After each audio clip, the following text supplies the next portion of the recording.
Hamilton, fataliste. Nous n'avons fait aucun progrès depuis Bahreïn. Le septuple champion du monde ne prend pas de plaisir au volant de la Mercedes.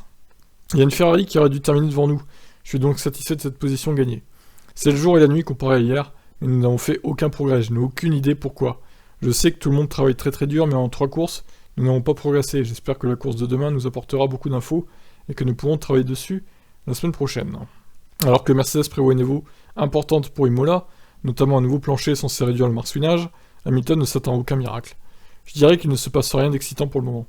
J'aimerais être optimiste et penser que nous allons beaucoup progresser, mais ce n'est pas le cas jusqu'ici. Nous avons beaucoup de travail, nous sommes à une seconde des meilleurs. C'est un écart très important.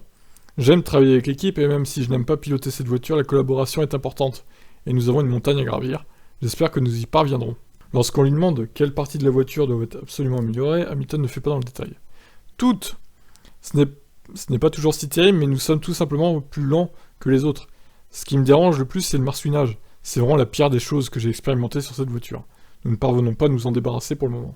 Autour de Toto Wolff, de parler, je pense que le choix des réglages est très important. Nos pilotes étaient bien plus satisfaits aujourd'hui qu'hier. C'était le jour et la nuit, comme l'a dit Lewis. Nous parlons là de quelques dixièmes, peut-être un peu plus. Les longs relais sont intéressants, mais il nous reste des problèmes fondamentaux à comprendre sur la voiture. Nous devons continuer à analyser les données. Je suis satisfait du résultat d'aujourd'hui. Bien sûr, Sainz Alonso aurait dû être devant. Mais nous étions malgré tout solidement installés dans le top 10. Et ce n'était pas gagné avec un peloton aussi serré.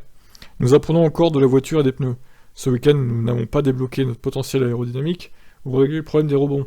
Nous sommes toujours dans la même position. C'est pour ça qu'il est pour le moment inutile d'amener des évolutions.